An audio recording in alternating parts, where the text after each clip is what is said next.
रिश्ते को तार तार कर देने वाली आज की सच्ची घटना की शुरुआत होती है कर्नाटक राज्य के बेंगलुरु से। वहीं के राजाजी नगर क्षेत्र में स्थित दिलीप अपैरल्स के मालिक जय कुमार जैन अपने पूरे परिवार के साथ रहा करते थे। जय कुमार जैन पेशे से एक टेक्सटाइल बिजनेसमैन थे। उनके छोटे परिवार और खुशियों से भरे जीवन में उनकी पत्नी पूजा के अलावा एक 15 साल की बेटी रिया और रिया से छोटा एक भाई भी था। जय कुमार जैन का टेक्सटाइल वाला बिजनेस काफी अच्छा चल रहा था।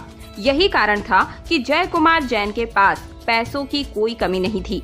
परिवार के सभी लोगों की ख्वाहिश जय कुमार जैन पूरी तरीके से पूरी कर देते थे। आसपास के लोग जय कुमार जैन को देखकर वैसी ही जिंदगी जीने की तमन्ना रखते थे। मगर आज के समय में देखा जाए तो जिस घर में अच्छे रिश्ते होते हैं वहाँ पैसा नहीं होता, और जिस घर में पैसे की कोई दिक्कत नहीं होती उस घर में रिश्तों के बीच बहुत ज्यादा कड़वाहट भर जाती है। लेकिन जय कुमार जैन के पास अच्छे रिश्ते के साथ साथ पैसा भी था, इसलिए वो खुद को काफी भाग्यशाली महसूस करते थे। कहा जाता है कि छोटा परिवार सुखी परिवार, और शायद जैन परिवार के लिए ये कहावत बिल्कुल फिट थी, क्योंकि जय कुमार जैन और उनकी पत्नी पूजा एक दूसरे पर और दोनों अपने बच्चों पर खूब प्यार लुटाया करते थे। दरअसल जय कुमार जैन अपनी बेटी को और बेटे को तहे दिल से प्यार करते थे और चाहते थे कि वो भी जिंदगी में खूब नाम कमाए। शायद पिता की सोच अपनी बेटी के लिए सही भी थी, लेकिन जय कुमार जैन को क्या पता था कि उनकी मौत उनकी लाडली बेटी रिया के हाथों ही लिखी है। क्योंकि कुछ दिनों बाद ही इस परिवार में एक ऐसी घटना घटती है जो शायद एक बाप और बेटी के रिश्ते को कलंकित करने वाली घटना थी। एक दिन जय कुमार जैन को अपनी पत्नी और बेटे के साथ पुडुचेरी में रहने वाले एक रिश्तेदार के यहाँ जाना होता है। 17 अगस्त 2019 को शाम तक पुडुचेरी जाने की तैयारी भी पूरी हो चुकी है, और शाम को लगभग 7:30 बजे के आसपास जय कुमार जैन और पत्नी रिया और अपने बेटे को कार में रेलवे स्टेशन छोड़ने गए। उन्होंने अपनी बेटी को भी पूछा तो बेटी ने रेलवे स्टेशन जाने से मना कर दिया। बेटी के मना करने पर जय कुमार जैन रेलवे स्टेशन की तरफ अपने बेटे और पत्नी के साथ निकल गए। उन दोनों को ट्रेन में बैठाने के बाद अपनी गाड़ी को वापस घर की तरफ मोड़ लेते हैं। गाड़ी में बैठे जय कुमार जैन इसी सोच में डूबे थे कि पत्नी और बेटे के कुछ दिनों के ट्रिप पर जाने के बाद घर काफी खाली खाली सा लगेगा, लेकिन उन्हें खुशी थी कि घर पर उनकी बेटी उनके साथ रहने वाली है। जय कुमार जैन घर पहुंचकर अपनी बेटी के साथ रात का खाना खाते हैं और कुछ देर दोनों बातें करते हैं, और फिर दोनों अपने अपने कमरों में सोने के लिए चले गए। जय कुमार जैन सोने से पहले एक ग्लास दूध पीकर ही सोया करते थे, लेकिन आज उनकी पत्नी पुडुचेरी जाने के कारण ग्लास का दूध उनकी बेटी लेकर आती है। बेटी के हाथ में दूध का ग्लास देखकर पिता को ऐसा लगा जैसे कि मानो पत्नी के घर में ना होने के बावजूद अब से मेरी बेटी भी घर को संभाल लिया करेगी। ग्लास का दूध टेबल पर रखने के बाद बेटी रिया अपने पिता से दूध पीने को बोल करके वापस अपने कमरे में चली जाती है। जय कुमार जैन दूध के ग्लास को छूकर उसकी गर्माहट को महसूस करते हैं, और अब उन्हें लगता है कि दूध पीने लायक हो चुका है। वो दूध भरा ग्लास पूरा उठाकर पीकर आराम से सो जाते हैं। अगली सुबह तारीख थी 18 अगस्त 2019, जब जय कुमार जैन के पड़ोसियों ने उनकी बेटी रिया की चीखने चिल्लाने की आवाज सुनकर बाहर आकर देखा कि जय कुमार जैन के घर के बाथरूम से ऊंची ऊंची आग की लपटें निकल रही थी, जिसे देखकर पड़ोसी भी डर गए। उन्होंने तुरंत फायर ब्रिगेड को फोन घुमाया, और फायर ब्रिगेड वालों के मौके पर पहुंचने पर जय कुमार जैन के घर में लगी आग पर काबू पाया गया। फायर ब्रिगेड के कर्मचारी आग को पूरी तरीके से बुझाने के लिए जब बाथरूम के अंदर जाते हैं तो वहां जय कुमार जैन की आग में झुलसी डेड बॉडी पड़ी थी। फायर ब्रिगेड वाले इस घटना की जानकारी पास के ही लोकल पुलिस स्टेशन में देते हैं। पुलिस के आने के बाद ये खबर मोहल्ले में आग की तरह फैल जाती है। टेक्सटाइल व्यापारी जय कुमार जैन की मृत्यु आग में झुलसने के कारण हो गई है, और देखते ही देखते पड़ोसियों की पूरी भीड़ जय कुमार जैन के घर के बाहर इकट्ठा हो गई। जय कुमार जैन को जानने वाले सभी लोग उनके साथ घटी इस घटना को देखने दौड़कर चले आए। पुलिस भी लाश की शिनाख्त करते हुए पूछताछ करना शुरू करती है। उसमें जय कुमार जैन की बेटी रिया रोते हुए बताती है कि उनके पिता सुबह सुबह नहाने बाथरूम में गए थे। तभी अचानक इलेक्ट्रिक शॉर्ट सर्किट होने के कारण बाथरूम में आग लग गई, जिसके कारण पापा अंदर ही झुलस गए। पापा ने अंदर ही दरवाजा बंद कर रखा था, इसलिए मैं उनकी कोई मदद नहीं कर सकी। लेकिन जब पुलिस वालों ने फायर ब्रिगेड वालों से उनका बयान लिया तो उन्होंने बताया कि आग शॉर्ट सर्किट से लगी, लेकिन इतनी खतरनाक आग नहीं लग सकती जिसमें कोई इंसान जलकर इतनी बुरी तरीके से मर जाए। फायर ब्रिगेड का ये बयान काफी चौंकाने वाला था। पुलिस ने अपने सीनियर अधिकारियों को इस घटना के बारे में बताया, क्योंकि जय कुमार जैन एक नामी बिजनेसमैन थे और उनकी मौत हुई थी। उनकी छानबीन के लिए वहां के सहायक पुलिस और डीएसपी को भी इस केस में शामिल किया गया था और कुछ ही देर बाद पुलिस आयुक्त और डीएसपी कुछ फॉरेंसिक टीम को लेकर घटना स्थल पर पहुंच चुके थे। घटना स्थल की जानकारी लेने पर सभी जरूरी सबूत इकट्ठा करने के बाद पुलिस को भी ये लगता था कि जय कुमार जैन की मौत शॉर्ट सर्किट में आग लगने के कारण ही हुई है। लेकिन जब पुलिस की टेबल पर पोस्टमार्टम रिपोर्ट रखी जाती है तो उसमें जय कुमार जैन की मौत को लेकर एक चौंकाने वाला खुलासा होता है।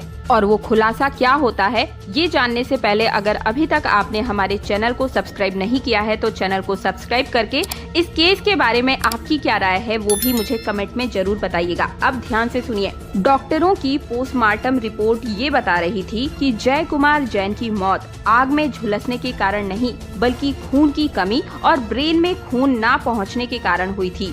पुलिस के लिए ये रिपोर्ट काफी चौंकाने वाली थी, क्योंकि ब्लड की कमी और ब्रेन में ब्लड ना पहुंचना सिर्फ एक ही बात की ओर इशारा कर रहा था कि जय कुमार जैन को किसी धारदार वाले हथियार से मारा गया था, जिसमें ब्लड लॉस होने के कारण उनकी मौत हो गई थी। लेकिन फिर उसकी बेटी ने ऐसा क्यों कहा कि उसके पापा की मौत शॉर्ट सर्किट में आग लगने से झुलसने के कारण हुई थी। अब पुलिस को भी लगने लगा था कि जय कुमार जैन की मौत कोई दुर्घटना नहीं बल्कि हत्या है। किसी ने काफी चालाकी के साथ हत्या को अंजाम दिया है, क्योंकि जय कुमार जैन की बेटी रिया का बयान पोस्टमार्टम रिपोर्ट से बिल्कुल ही मैच नहीं कर रहा था। इसलिए पुलिस इस केस की छानबीन और भी गहराई से शुरू कर देती है। सूत्रों के अनुसार बताया जाता है कि जब पुलिस की फोरेंसिक टीम दोबारा रिया के घर पर गई तो वहां पर सोफे पर कुछ ब्लड के सैंपल और स्पॉट्स मिले थे, जो कि साफ किए गए थे। फोरेंसिक टीम की इस रिपोर्ट पर जब पुलिस की नजर पड़ती है तो पुलिस का शक और भी गहरा हो जाता है कि जय कुमार जैन के साथ जरूर कुछ गलत हुआ था। पुलिस ने लोगों से पूछताछ के दौरान उन्हें पता लगता है कि जय कुमार जैन के बारे में इतना कुछ सुना था कि पुलिस के मन में भी जय कुमार जैन की एक बहुत ही अच्छी सी छवि क्रिएट हो चुकी थी और पुलिस वाले भी इस अच्छे व्यक्ति की हत्या करने वाले हत्यारे को जल्द से जल्द पकड़ना चाहती थी, उसे सजा देना चाहती थी। पुलिस अभी भी पड़ोसियों से पूछताछ करने में लगी थी। तभी पुलिस को एक चौंकाने वाली बात पता चलती है। कुछ लोग पुलिस को बताते हैं कि जय कुमार जैन की बेटी का गुपचुप तरीके से पड़ोस में ही रहने वाले प्रवीण नाम के लड़के के साथ चक्कर चल रहा था। पुलिस को जब रिया और प्रवीण के प्रेम संबंधों के बारे में पता चलता है तो पुलिस को ये बेवकूफी भरी चीज लगती है, लेकिन पुलिस जय कुमार जैन से जुड़े हुए हर एक पहलू को बारीकी से टटोलना चाहती थी। इसलिए उसने पड़ोस में रहने वाले प्रवीण से भी पूछताछ करना शुरू किया। पूछताछ में रिया के साथ प्रवीण भी इस बात के लिए हामी भरता है कि जब रिया के पिता के साथ ये दुर्घटना हुई थी तो वो रिया के साथ घर में ही था। पुलिस को अब तक भी ये बात एक मामूली प्रेम प्रसंग लग रही थी, लेकिन उसके तार जय कुमार जैन की मौत से जुड़े हो सकते थे। पुलिस इतना तो समझ ही चुकी थी कि जय कुमार जैन की हत्या में कहीं न कहीं रिया और प्रवीण शामिल है। इसलिए पुलिस ने तुरंत ही रिया और प्रवीण को अपनी हिरासत में ले लिया और उनकी फोन डिटेल्स और लोकेशन पता करने में लग गई। दोनों के फोन डिटेल्स से यही सबूत सामने हाथ लगते हैं, जिसे देखकर पुलिस भी चौंक जाती है। पोस्टमार्टम रिपोर्ट और दोनों के फोन डिटेल्स से ये देखकर चीजें क्लियर होती है। पुलिस को शक यकीन में बदल जाता है कि जय कुमार जैन की हत्या की गई थी और इस हत्या के पीछे कोई और नहीं बल्कि उनकी 15 साल की बेटी और उसका बॉयफ्रेंड प्रवीण शामिल था। पुलिस मौजूदा सबूत के तौर पर प्रवीण और रिया दोनों को गिरफ्तार कर लेती है, लेकिन दोनों अभी भी इस बात पर अड़े थे कि ये हत्या उन्होंने नहीं की है, उनका इसमें कोई हाथ नहीं है। लेकिन पुलिस ये जानती थी कि इन दोनों ने ही मिलकर हत्या को अंजाम दिया है, बस जरूरत थी उनको सच उगलवाने की। अब पुलिस अपनी पूछताछ का तरीका बदलते हुए दोनों को अलग अलग कमरों में लेकर जाती है, क्योंकि रिया नाबालिग थी, इसलिए उससे ज्यादा सख्ती से पूछताछ नहीं की जा सकती थी। लेकिन प्रवीण 19 साल का था, इसलिए पुलिस उससे सख्ती के साथ पूछताछ शुरू करती है। पुलिस के डंडे को देखकर प्रवीण डर जाता है और वो सच कबूल कर लेता है।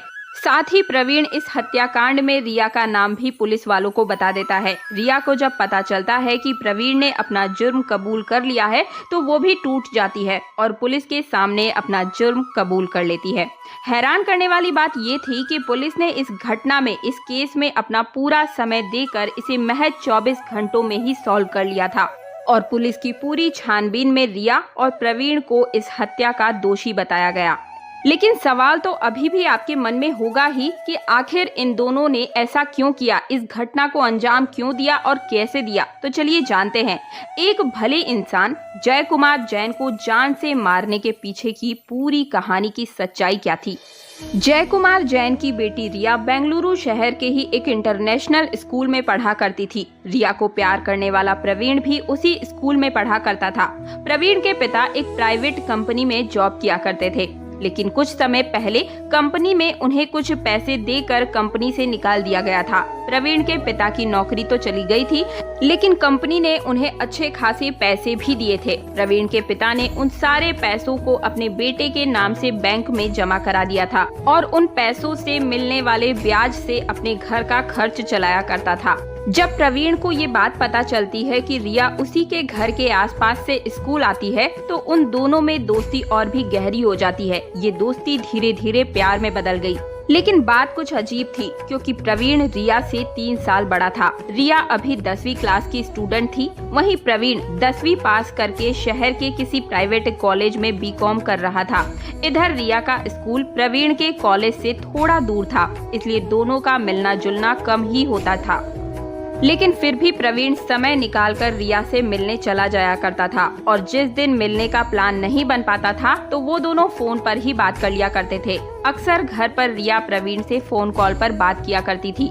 पिता जय कुमार जैन अपनी बेटी के लंबे लंबे फोन कॉल से बहुत ज्यादा चिंतित हुआ करते थे, लेकिन फिर भी जय कुमार जैन अपनी बेटी पर दबाव नहीं डालते थे। शायद उन्हें अपनी परवरिश पर भरोसा था, लेकिन लगातार फोन पर बात करने के कारण जय कुमार जैन को शक हुआ और जब उन्होंने रिया के फोन कॉल वाले लड़के के बारे में पता किया तो उन्हें पता चला कि वो लड़का उन्हीं के पड़ोस में रहने वाला प्रवीण कुमार है। जिसके बाद जय कुमार जैन ने रिया को काफी हिदायतें दी और उन्हें बहुत अच्छे से समझाया भी, उस लड़के से दूर रहने को भी कहा। लेकिन पिता के मन में अपनी बेटी के लिए प्यार उससे कमजोर कर रहा था, इसलिए पिता ने रिया को आराम से भी समझाने की पूरी कोशिश की। लेकिन शायद रिया को अपनी जिंदगी में पिता की एडवाइस की अब कोई जरूरत ही नहीं थी, इसलिए पिता की लाख समझाने के बावजूद वो अपने बॉयफ्रेंड प्रवीण से छुप छुप कर मिला करती थी, फोन पर बात किया करती थी। रिया भले ही 15 साल की थी, लेकिन उसका शरीर एक मैच्योर लड़की की तरह था,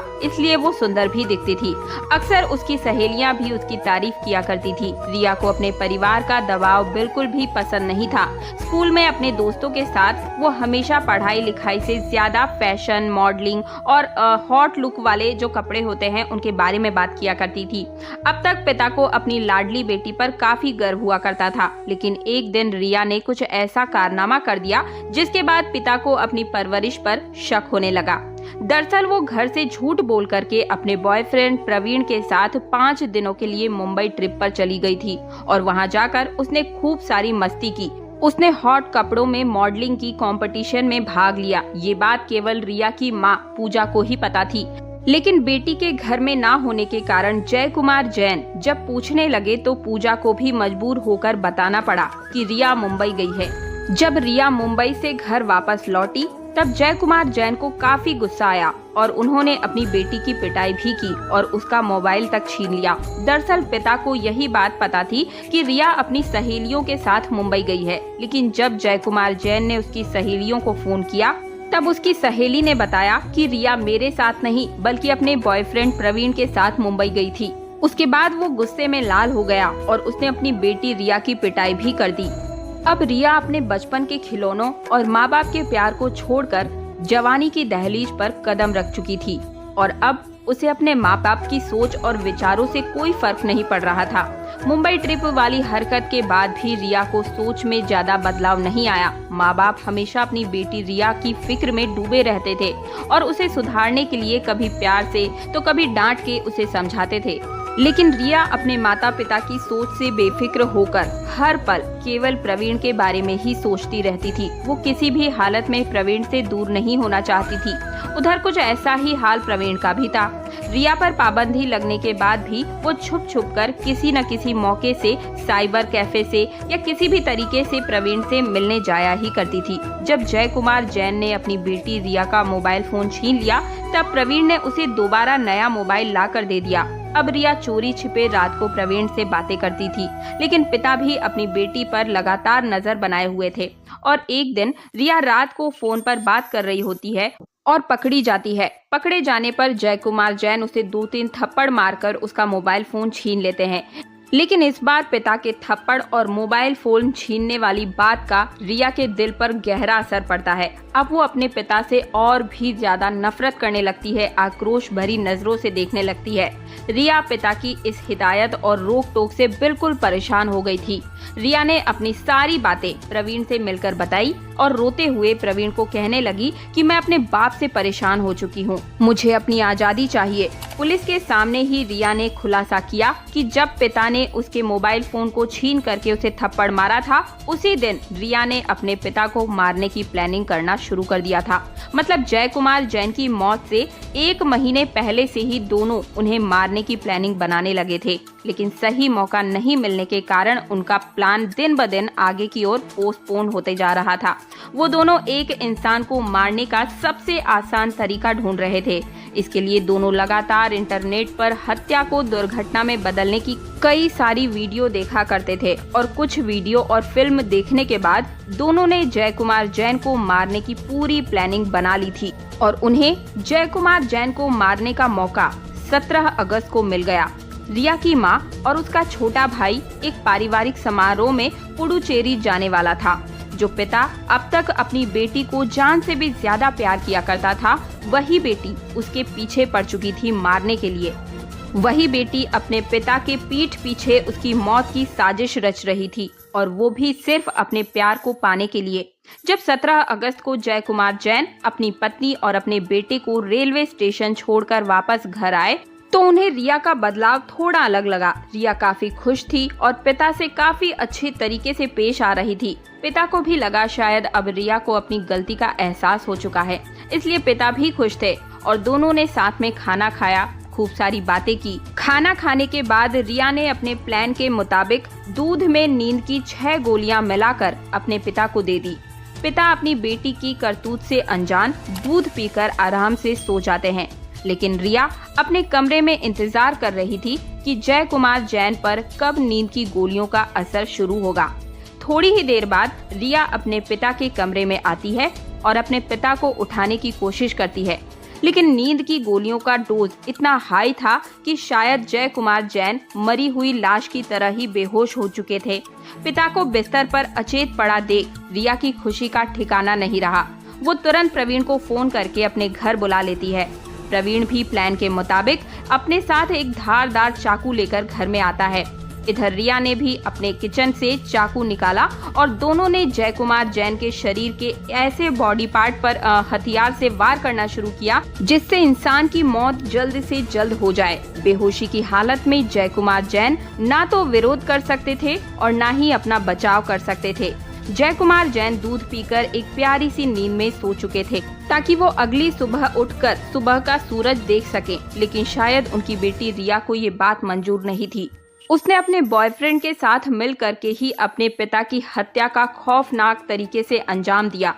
अपने पिता को मारने के बाद वहां की चादर, दीवारें और कमरे का जो फर्श था उसे पूरी तरीके से खून में सन चुका था। दोनों ने जय कुमार जैन की लाश को कमरे से घसीटते हुए बाथरूम तक लेकर गए और सबूत मिटाने के लिए दोनों ने फर्श और दीवार पर पड़े खून के छींटों को साफ कर दिया और चादर को वॉशिंग मशीन में धोकर सुखाने के लिए छत पर डाल दिया। कमरे की सफाई करने के बाद दोनों के सामने एक डेड बॉडी पड़ी थी जिसे ठिकाने लगाना आसान नहीं था। इसलिए 18 अगस्त की सुबह रिया घर से निकली और पेट्रोल से भरी 3 बोतलें लेकर घर वापस पहुंची और बाथरूम में मरे पड़े पिता पर पेट्रोल छिड़क कर आग लगा दी। इस घटना की कहानी को सुनकर शायद विश्वास करना थोड़ा मुश्किल है कि कैसे एक बेटी अपने ही पिता को इतनी खतरनाक मौत दे सकती है, लेकिन बेटी ने जो किया था वो शायद लोगों के मन में बाप बेटी के रिश्ते को कलंकित करने वाला था। खैर, जय कुमार जैन के शरीर पर पेट्रोल छिड़कने के बाद जब माचिस की जलती हुई तीली उनके शरीर पर जाकर टकराती है तो आग की ऐसी लपटें उठने लगती है जिसे देखकर जय कुमार जैन के पड़ोसी ने तुरंत ही फायर ब्रिगेड को फोन करके आग लगने की खबर दी। इधर रिया और प्रवीण नाटक करना शुरू करते हैं, जोर जोर से चिल्लाकर पड़ोसियों से मदद मांगना शुरू कर देते हैं। इस हत्याकांड को अंजाम देने के बाद लोगों और पुलिस को एक झूठी कहानी बयान के रूप में सुनाई जाती है, जिसमें रिया ने बताया कि शॉर्ट सर्किट होने के कारण बाथरूम में आग लग गई, जिससे पापा झुलसकर बाथरूम में ही मर गए। इस तरह दोनों ने हत्याकांड को दुर्घटना का रूप दिया और कुछ समय के लिए पुलिस वालों को भी ऐसा ही लगने लगा था कि ये कोई हत्या नहीं बल्कि दुर्घटना है। लेकिन फॉरेंसिक टीम की जांच रिपोर्ट और पोस्टमार्टम रिपोर्ट के बाद पुलिस को दाल में कुछ काला नजर आया और केवल कुछ ही दिनों के अंदर पुलिस ने हत्या की गुत्थी को सुलझा दिया। जब अपने पिता के अंतिम संस्कार में रिया को बुलाया गया तो उसने वहां जाने से भी इनकार कर दिया, जिससे साफ साबित होता है कि रिया के मन में अपने पिता को मारने का कोई अफसोस नहीं था, कोई पछतावा नहीं था। और वहीं दूसरी तरफ प्रवीण के माता पिता को इस प्रेम प्रसंग के बारे में कोई जानकारी ही नहीं थी। प्रवीण ने भी अपने बयान में खुलासा किया कि उसने जय कुमार जैन को मारकर अपना बदला लिया है, क्योंकि बेटी के पकड़े जाने के बाद उसने मुझे धमकी दी थी, रिया से दूर रहने के लिए कहा था। साथ ही प्रवीण बताता है कि जय कुमार जैन हमारे इस रिश्ते से खुश नहीं था, इसलिए अक्सर वो रिया को मारा करता था और ये बात प्रवीण को बिल्कुल पसंद नहीं थी। और अंत में प्रवीण ने रिया को अपने पिता की प्रताड़ना से बचाने का फैसला लिया और इस तरह दोनों ने मिलकर एक खौफनाक हत्याकांड को अंजाम दिया। पुलिस ने सारे सबूत और गवाहों के आधार पर इस केस की चार्जशीट फाइल की और रिया को जुवेनाइल जस्टिस बोर्ड के कोर्ट में सारे सबूतों और गवाहों के साथ पेश किया गया और कोर्ट के आदेश के बाद रिया को बाल सुधार कारावास भेज दिया गया। लेकिन प्रवीण बालिग था, उसकी उम्र 19 वर्ष थी, इसलिए उसे मजिस्ट्रेट के सामने पेश किया गया। सारे सबूत और गवाहों को देखते हुए प्रवीण को हत्या का आरोपी बताते हुए उसे जेल भेज दिया गया।